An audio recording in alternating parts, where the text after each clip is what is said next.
New Zealand cricket చరిత్రలో అత్యంత ప్రభావవంతమైన ఆటగాళ్లలో డానియల్ వెటోరీ ఒకరు. కేవలం 18 ఏళ్ల వయసులోనే జట్టులోకి అడుగుపెట్టిన ఆయన అతి చిన్న వయసులోనే టెస్ట్ క్రికెట్ ఆడిన కివీస్ ప్లేయర్గా రికార్డు సృష్టించాడు. మైదానంలో ఆయన ప్రదర్శించే నిశ్శబ్ద పోరాటం ఆయనను ఒక ప్రత్యేకమైన ఆటగాడిగా నిలబెట్టాయి. వెటోరీ కేవలం ఒక స్పిన్నర్ మాత్రమే కాదు, ప్రపంచం గర్వించదగ్గ గొప్ప ఆల్రౌండర్. టెస్టుల్లో 300 వికెట్లు తీయడంతో పాటు 4000కు పైగా పరుగులు చేసిన అతి కొద్ది మంది ఆటగాళ్లలో ఆయన ఒకరు. క్లిష్ట పరిస్థితుల్లో బ్యాటింగ్కు దిగి జట్టును ఆదుకోవడంలో ఆయన దిట్ట. దిగ్గజ బ్యాటర్లను సైతం బోల్తా కొట్టించి న్యూజిలాండ్ బౌలింగ్ విభాగానికి వెన్నెముకగా నిలిచాడు. ఒక నాయకుడిగా వెటోరీ ప్రస్థానం అద్భుతం. స్టీఫెన్ ఫ్లెమింగ్ తర్వాత బాధ్యతలు చేపట్టిన ఆయన జట్టును ఎంతో హుందాగా నడిపించాడు. అనవసరమైన ఆవేశం లేకుండా ఎంతో ప్రశాంతంగా ఉంటూనే ప్రత్యర్థి వ్యూహాలను చిత్తు చేసేవాడు.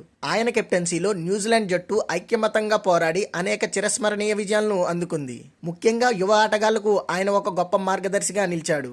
మైదానంలో ఆయన శాంత స్వభావం వెనుక ఒక పదునైన క్రికెట్ మెదడు ఉండేది. క్రికెట్ పట్ల ఆయనకున్న అంకిత భావం, క్రీడా స్ఫూర్తి ప్రపంచవ్యాప్తంగా ఉన్న క్రికెట్ అభిమానుల మనసును గెలుచుకున్నాయి. రిటైర్మెంట్ తర్వాత కూడా కోచ్గా తన సేవలను అందిస్తూ క్రికెట్ ప్రపంచంలో కొనసాగుతున్నారు.